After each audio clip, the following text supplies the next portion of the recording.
Hello, everyone. Welcome to TNT Weekly, Episode 3. Today, our topic is about low food production in China and how their top officials react to this situation. And today, we have our guests, Alex and Wenyu. Can you please say hi to everyone? Hi, everybody. This is Alex. Hello, dear audience. I'm Brother Ring. So now I'm gonna introduce some basic information about this issue. So, starting with the Three Gorges Dam, which is nearly 1.5 miles long and taller than the Washington Monument, which strategically placed on Yangtze River in China's Hubei province to supposedly control flooding and generate electricity to power the country's rapid industrialization. Due to the record deluge of rainfall, the world's largest hydroelectric dam, which has a volume of 39.3 billion cubic meters, is at risk of breaking, which would kill or displace millions, flood China's cradle of manufacturing, and create massive disruptions in global supply chain. Many highly populated cities have already seen historic flooding. The integrity of that supply chain is already precariously unstable due to the legion of disasters emanating from China in 2020. Rosemary Coates previously worked in China to develop factories there as well as move them back to America when economically viable. Some factors working against the wholesale abandonment of China include losing machine tools that are now part of CCP's infrastructure. Now back to the Three Gorges Dam. So this is what the NPR says. Heavy seasonal rainfall, which has caused the worst flooding in decades across China's interior, forced officials at the Three Gorges Dam on to opening all 10 spillways for the first time ever in an effort to control rising water on reservoir along the Yangtze River. But it's our turn to now question, will the Chinese Communist Party actually think for the safety and well-being of their citizens? Reports online have shown that is much more the CCP can do than they have done. Like actually opening all the spillways for disaster relief and send out more aid to people.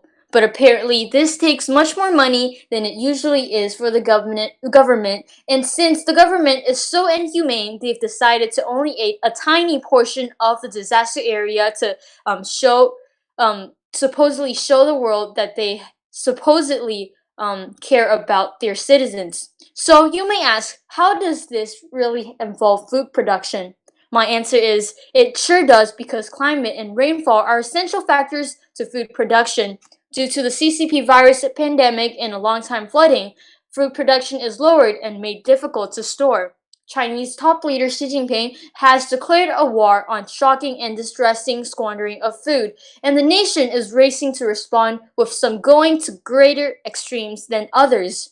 The ruling Communist Party has long sought to portray Mr. Xi as a firefighter, as excess and gluttony of officialdom, but this new call for gastronomic discipline is aimed at the public and carries a special urgency. When it comes to food security, Mr. Xi said, Chinese citizens should maintain a sense of crisis because vulnerabilities exposed by the coronavirus. China's top leader has, sorry, like so many top-down orders in China, the vaguely worded directive prompted a flurry of speculation. State news media moved quickly to tamp down panic about imminent food shortages, reporting that China had recently seen consecutive bumper grain harvest and record high grain output. The edict was also met with sometimes handed measures. The restaurant that offered to wait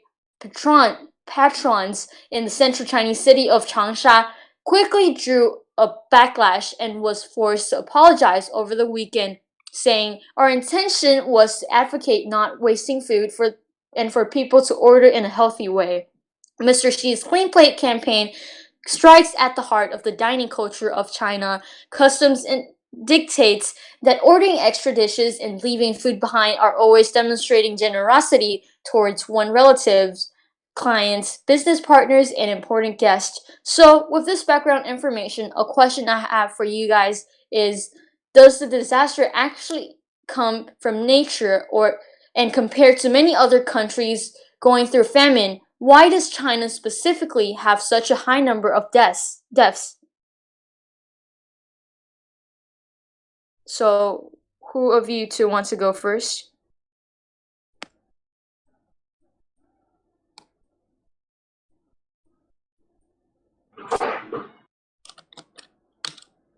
How about Mandarin? You go. Share any thoughts about the Great Chinese Famine? Do you really believe it caused by nature? Hey, this is the Mandarin, one of the guests for tonight's TNT Wiki.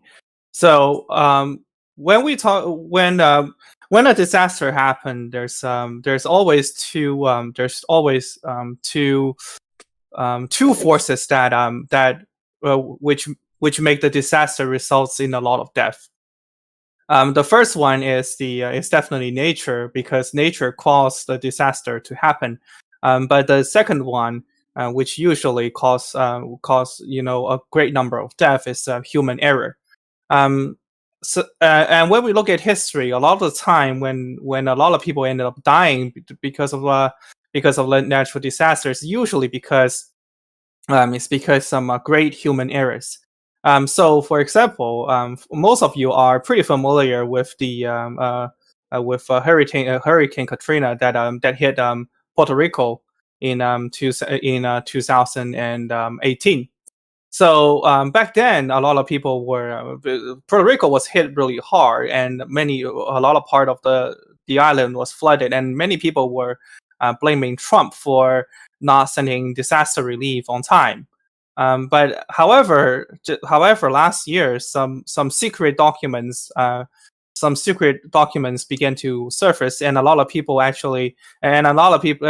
those actually were reported by local journalists and even journalists from around the world. So what they find out is the reason why Puerto Rico suffered such a tremendous losses, and so many people died, is because a lot of the aids were withheld in warehouses. They were deliberately not delivering the aids to local citizens, which results in a lot of death because of the lack of medicine and other things.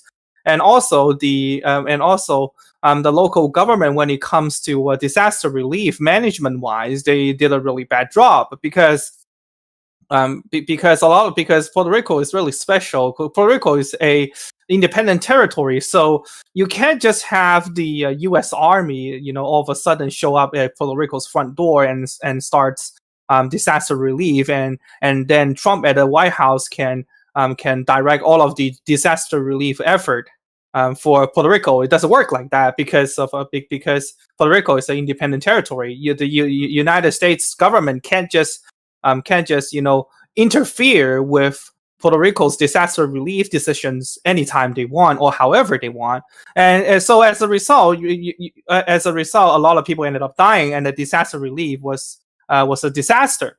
So we have the hurricane from nature, but the second thing when it comes to people dying and losing a lot of money is always human error and bad management, and that's my point.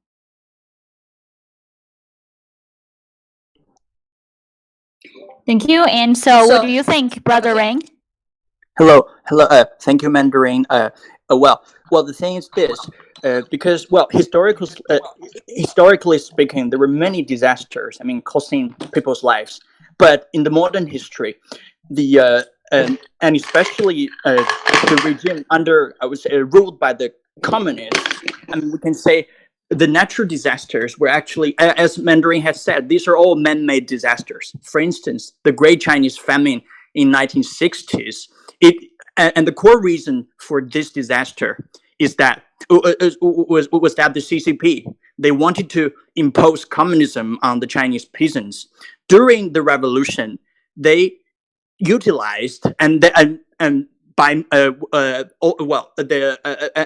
peasants, by mobilizing them to subvert the nationalist government, because and their promise to the peasants was that they would be given the land, well, small portion of the land to the people. However, in 1960s, when the CCP started, and especially Mao Zedong, when they wanted to impose communism through, and they want to accelerate the construction of the socialism, they tried to, and they did it by through forced collectivization, which means they take away the land that were once given to the peasants. So in this regard, many peasants, they were angry with this, so they killed all their livestock, and that's the reason why that was the core reason for the Great Chinese Famine. However, when the famine actually took place, and the CCP, the only thing they do is that they try to blame foreign enemies. For their own problems. For instance, they were using Soviet Union as the scapegoat. At that time, there was a very widespread rumor that it was the Soviet pressure by the Soviet Union. China had to give back the food it owned to the Soviet Union at that time, but that was a complete lie. So and also during the rule of the Soviet Union in 1930s, there was also a same famine in Ukraine. That was also the result of the imposed communism, which is also the collectivization, and the order was sent by Stalin. So we can see during the communist regime, the only thing they do, they don't care about the people. The only thing they care about is how to accelerate the construction of socialism, which means they were ruthlessly imposing communism in all these regions. That's my answer. Thank you.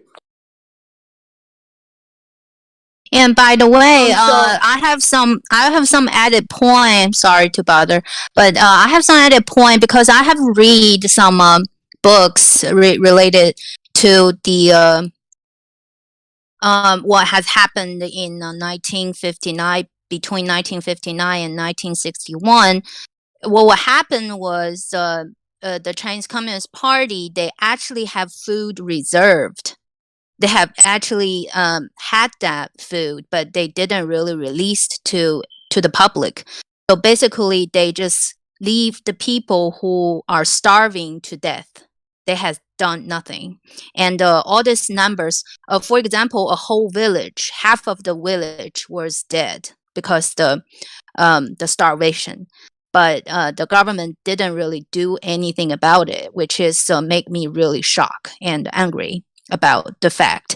And also another thing is they wouldn't, I think this is from the central government during that time. The government actually put a ban on people leaving those villages which are short of the food. So basically, in the old time, in the history, if your area has no food or short of food, you actually can go other places to get food, which is, there are some places they are kind of really, have enough food, but there are some places are lack.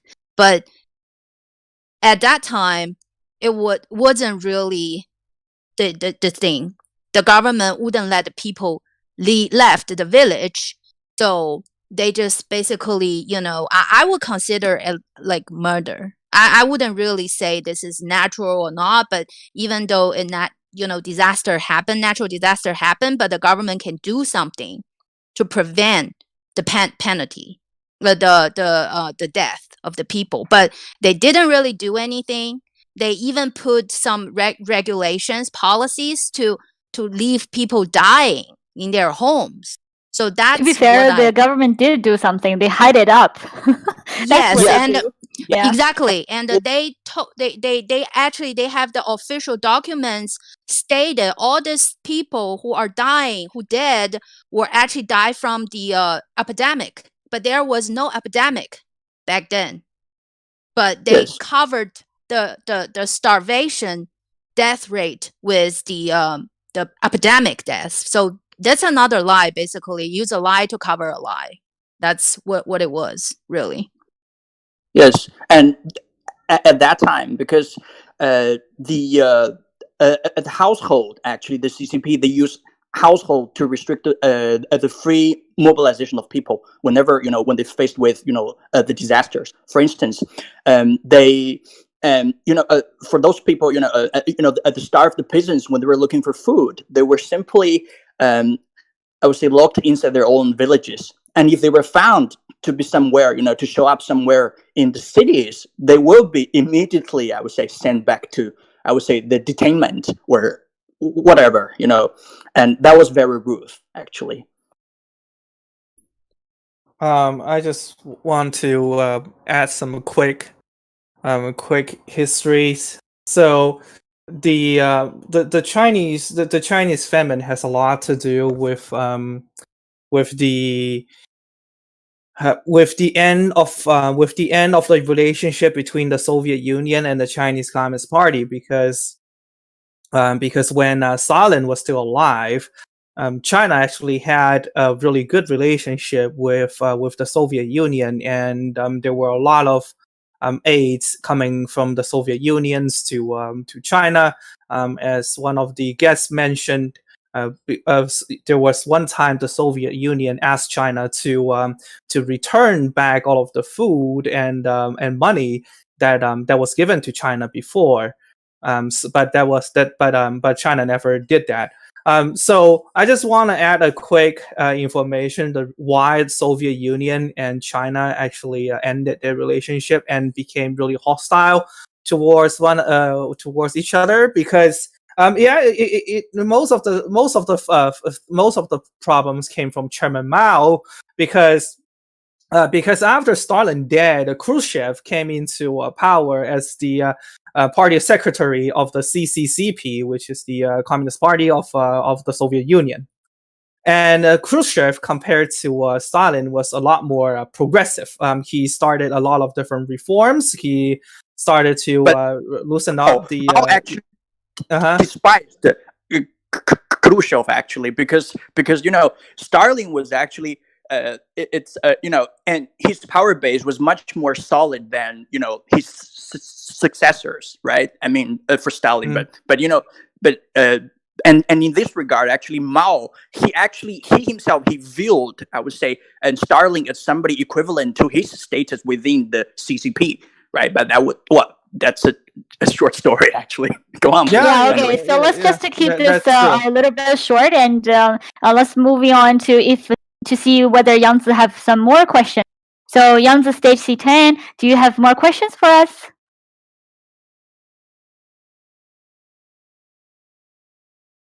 Yes, I do have another question regarding the food production problem. So XinhuaNet, it reiterated that China is perfectly fine with the food production. And do you guys really believe it? And what are your thoughts on it? I can actually talk about this a little bit, because lately I had done some research based on those data that China from the official website, and also their media, the propaganda the CCP owned, and I start find out some very interesting points. Producer, would you please display the first image? Yes, please. Actually, from the image that on the screen, that you can see, there's a one chart showing that China actually is the fourth largest agriculture country, basically. But the population in China is the largest. So basically, China has the largest population in the world to feed. And on the Xinhua website, actually, they're telling you China is never lack of the food, which is, I have done some deeper research on the numbers. I start realize it was really funny. Like today, I'll give you an example. Today, I was looking at the food security in China, which is it was written by the State Council Information Office of the CCP. They give you a lots of a percentage, but they will never list the exact amount of the food for each items. So basically, to me, it's very fuzzy, very fuzzy number. They will tell you, okay, this, for example, the rice, the wheat, or the corn was increased by certain percentage, compared to previous year, but they will never really tell you what exactly how many metric ton or how many kilograms of the wheat or the corns or the rice they produced. Which is, to me, is why you don't just listed the number there for people, because in states, because I went school in United States, so in states the people always just want the actual numbers, and then they do a lot of analysis based on the data. So to me, it's really my question was why they don't list that data online, their official website, even on their like a official white paper. There's no such a data you could found, which is I went to some like a CCTV report, and then some people written like from the Xinhua website, and I still but later on I start realize, oh my God, I give you example like Xinhua has posted a article a couple months ago saying China has certain trillion of food produced by themselves every year, but they never really give you the breakdown what was what.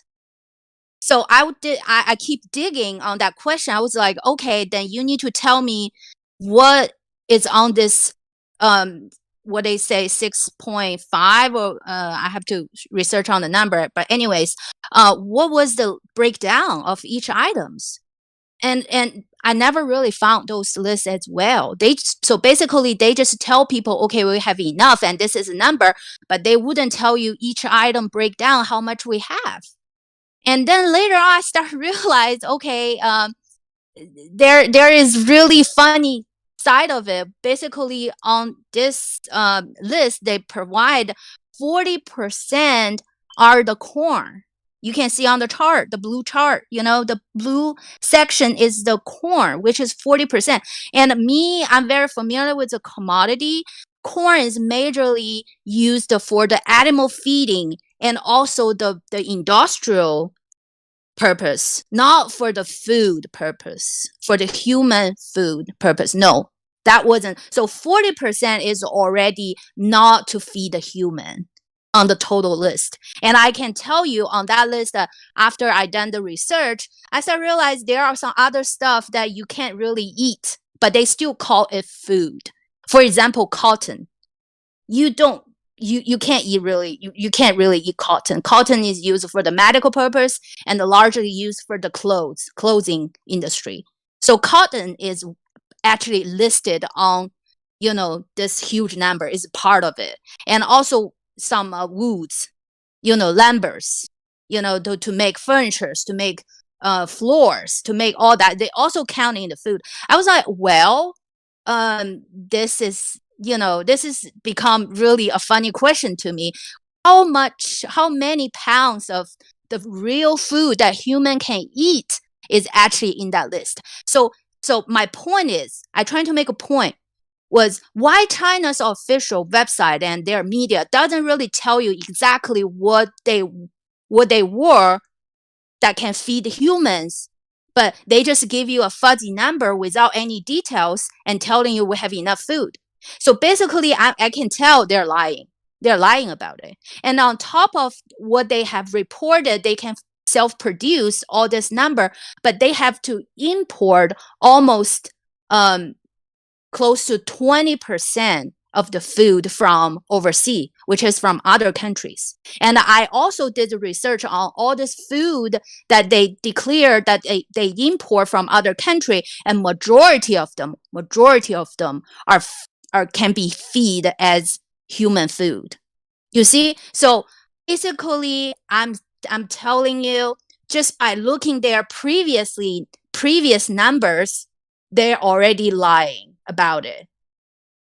But this year, just as our host Yang Zi was mentioned, the epidemic, the flooding, the great flooding situation, and also the current situation around the world caused food shortage. The the epidemic in multiple countries, their agriculture is slowing down. So this year is going to be a bad year for China, for sure, especially on the food side. Yeah, that's my thought. I think they're lying, and this year it's going to be very bad. So, Brother Rain, do you have any thoughts on this particular question? Thank you for your question, Yang. Well, I quite agree with Alex. And regarding, the information released by the CCP authorities, for instance, they always release very vague information. And the reason why they do this is because in this way they can manipulate, the information circulating between, I would say, different stratas of the society. For instance, and so when it comes to the food data, they tend to keep the true, or I would say the real data to themselves. So only people, probably, those people in the Politburo, they may have, I would say, real access to the real data. But for the rest of the people, they know nothing about, I would say, the real production of and the food production in China. So in this way, because through information manipulation, people they tend to live under the delusion that everything is okay. We have enough food, and this was actually I would say quite enhanced by the CCP's propaganda, because the CCP propaganda, they do nothing but to lie, right? So that's the reason why they never give you the real data, because under communism, there's no truth, there's no transparency, and there's no freedom. Yeah, they trying to ignore the people, like make the people become ignorant. So and that's they treat why people like slaves. They never treat people like citizens. Oh, and also I wanted to add another point, which is this is could be another topic, but to me is very critical. Is China declared their foreign exchange reserve this year is historically high, which is 3.9 trillion US dollar worth of the foreign exchange reserve, which means Chinese people may think, okay, China has so much money, probably US dollar or gold, that China can do whatever they want. But that wasn't really the truth.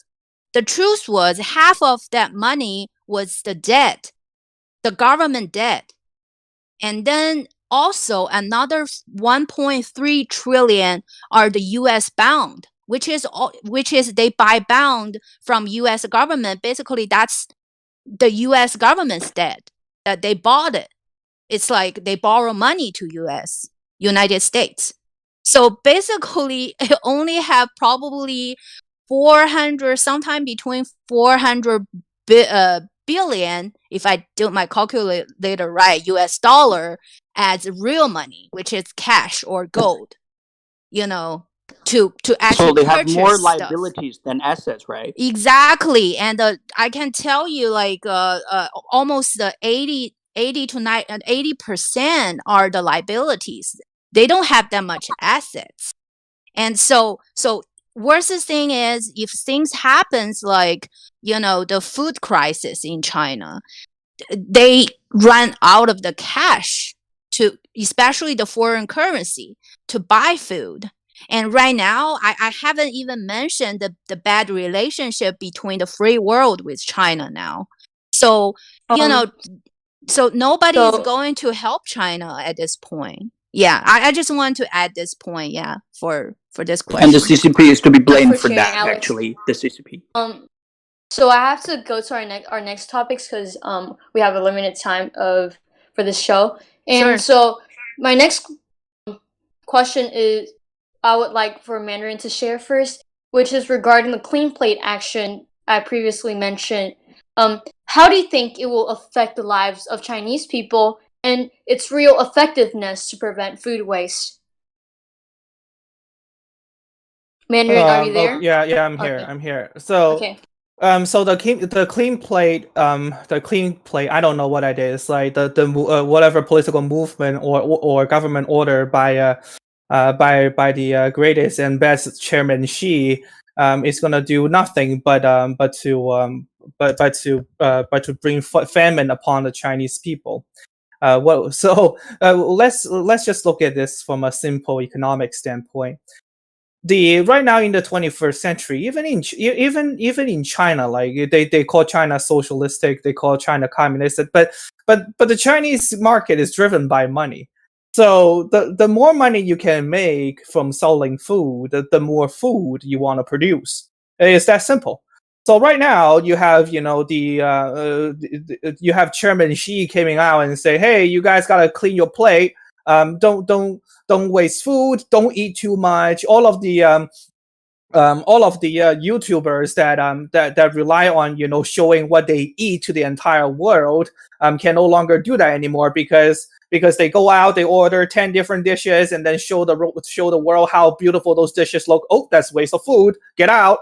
So now you have so now you basically have a shrinking demand for food, and when demand shrink, the supply will also shrink because without demand, people cannot make money by selling food, and if you cannot make money by selling food, you don't grow food, which lead to less supply, which then will cause the food market to which will cause the food prices to go up, which will then cause people to consume less food, and with less consumption, people grow less food, and then you will have this endless cycle of downward spiral, and at the end you will have no food.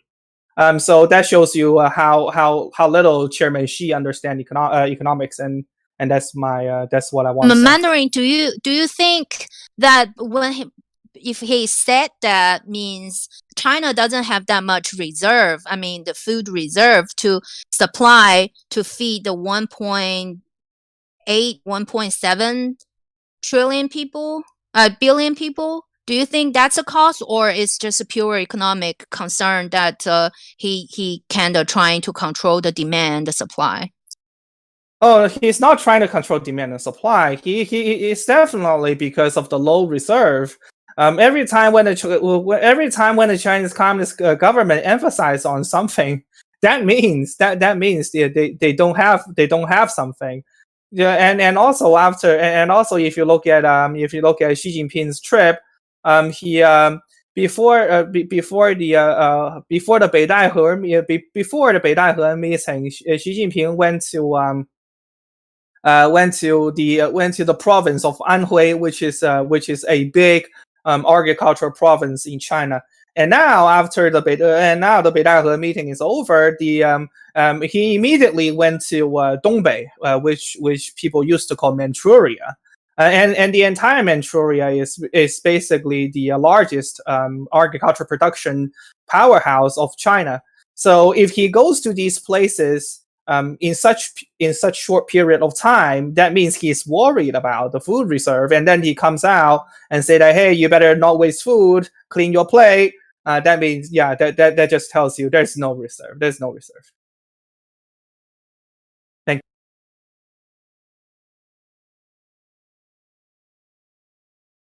you. And do you have anything to share? Oh, it's for me, right? Well, the thing is, thank you. Well, the thing is this. I think, because, the reason why she has been emphasizing, clean up your plates and don't leave any food, I would say, on the table, is that because the things are, because he knows the regime, the communist regime, they can no longer actually, I would say, cover up the truth, because people are being awakened by the whistleblowers movement, and especially by Mao Kuo and Steve Bannon, and because people started to realize that actually we're going to face a very serious food crisis, I would say, in the short run. And that's the reason why, I mean, they've been trying to, they tend to emphasize that now is the time to, I would say, to save some food. That's the core reason, I think. Thank you. Do you have anything to share on this topic? Are you there, Alex? Yes, I am. Yes, I'm. It's actually I'm agree with both of the gentlemen. Basically, they don't really have the reserve, or very low reserve, so it's not easy to feed that much people in China, the largest population in China, and also plus all this natural disasters, epidemic, and also the foreign affair issue right now, and their currency reserve is running low. So all this on top of the reserve low, it's basically causing in the future, so we can see something terrible is coming. It's probably within 2-3 months it will start show. So that's why Xi Jinping is giving so much this plan, that plan, to have people save food, not wasting food. So to me, it didn't really solve anything. It just told us that the CCP is actually panic right now because they knew this is gonna happen.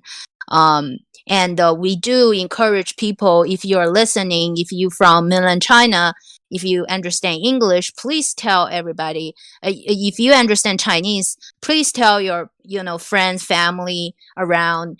Just tell them to save some food in their house. Just keep them to probably a year or two volume to save at home. That will help to save a lot of lives in the future. Yeah.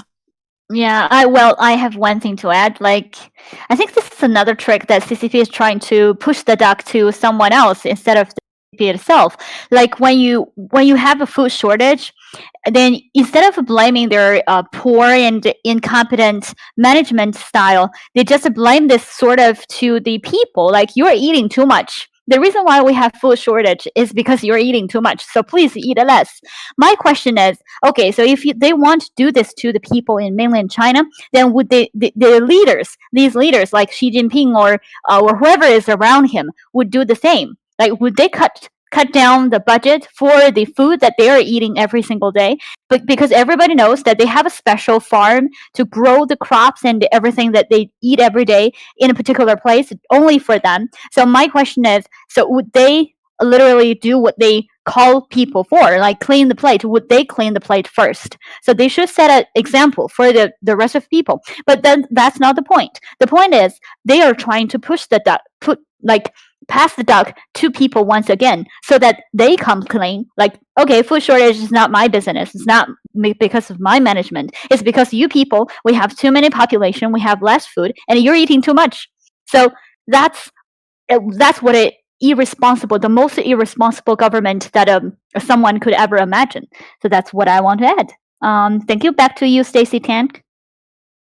So another thing, I really agree with what our guest said previously. And another thing I wanted to add was that the average level of happiness of the Chinese people are actually lowered because you're limited of the amount of food you can eat. Like, just think of that. And on the research done, like in an article I read a few days ago, the clean plate action actually ends up with more food waste because the volume of your stomach gets higher and gets higher, so ending up of you consuming more food and like increasing the obese rate. And another thing that Moon said I really agree with is that the people of the government, the government officials are trying to blame this on the people. Like, the government officials keep on with their lifestyles with luxury food and high consuming, but they're trying to limit what the people, their citizens, are eating. And what I think should be advocated is that it should be something said, but like it shouldn't be a law or something that it's forcibly done. So moving on, I'm asking my last question for you guys. While China is giving out aid to countries in Africa, why does Chinese government show that less buttress to its citizens? Anyone wants to start with this question? Yeah, I will start. This is nothing new. China did the same thing back to the 60s when we just finished talking about the 3-year famine. But during the 3-year famine, when the Chinese people were starving to death, China was giving out aid to Vietnam and Congo and Albania. These three are some of the major aid receiver from major aid receiver to the Chinese Communist Party, and they know there's a famine going on in China, but for the Chinese Communist Party and for any dictatorship in general, politics always comes first. Yeah, it's all about politics. It's all about spreading your power, but by buying off friends. I mean, this is how you establish your power, because here's the thing. China can't take on the United States 1 versus 1. It's not possible. So you need friends, quote unquote friends, to help you take down the United States. And how do you get friends? Well, you can the most common way to get more friends, more allies on the international stage is to give them money, give them food. So especially African nations. Even though most of those African nations will never fight the United States, but when it comes to but recently we saw World Health Organization, and we saw what is happening in the United Nations. Of course, these African nations that receive free money and food from the Chinese Communist Party will turn into diplomatic chips for China when it comes to World Health Organization and the United Nations. And that's my point. Thanks. Yeah, okay, thank you. I agree. Mm-hmm. Go ahead. I was gonna ask for Alex to share her points. Yeah, thank you.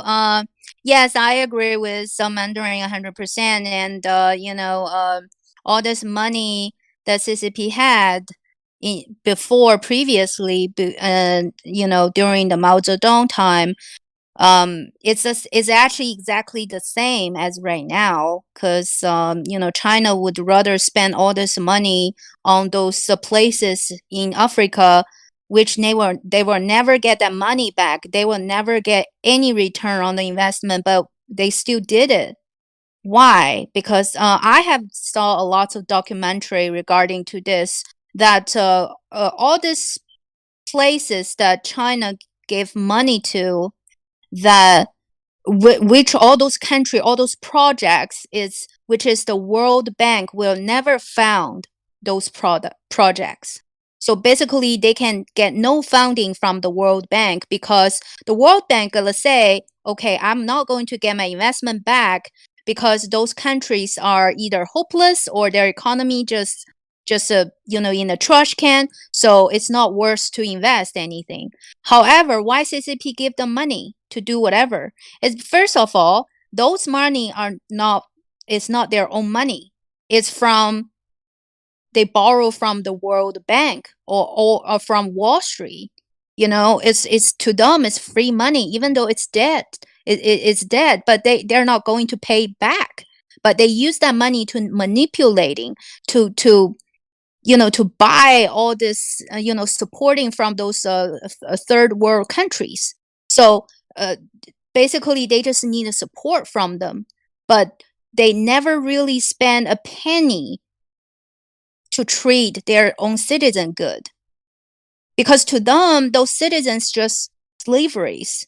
So they're not going to feel a thing when those people, their own people, dead because of the natural disaster, the flooding, the epidemic. To them, it's just a number, So that's the reason they give away so much money, but they treat their system, treat their own people as nothing, as animals. They can just kill them and just leave them dying. They're careless. So that's, to me, for people who already knew the true color of the CCP, this has become a really thing that bothering me every day. That's the reason that those people, like the federal New China, is gathering so many people together because all these people are waking up. They knew what exactly CCP is. So, that's the reason that we need to take down CCP, because they are the root problem. Yeah, that's what I want to share.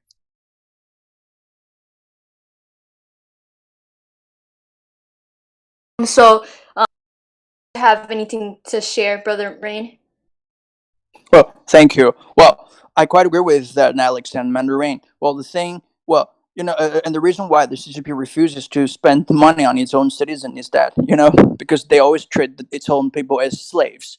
And also the CCP itself, if we see it, and if we view it as a slave owner, and that's quite logic, because no slave owner would like to, waste money on the slaves, right? Because they simply want to work them to death, right?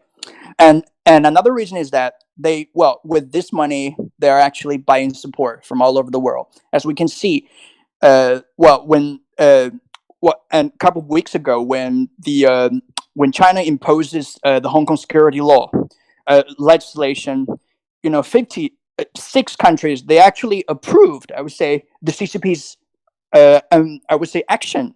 The reason why they supported the CCP, I presume they all know the true color of the CCP and the region, right? But they still support CCP because the CCP, give them, I would say, huge money, right, through investment.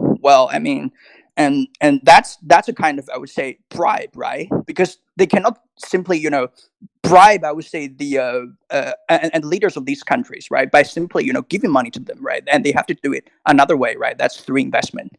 So, and as we can see, the CCP, they're willing to spend money on other countries, right? And just to buy support. Thank you. Okay, so this is all for TNT Weekly today, and I want to give special thanks to our streamer Fel Wong and to our wonderful young men and ladies, gentlemen and ladies, and for their great analysis and points shared. And so, can you guys say a goodbye to everyone? Bye-bye. Bye. Goodbye. Thank you. Thanks for tuning in. Thank you. Have a Thank great you. day. Thank you. Bye.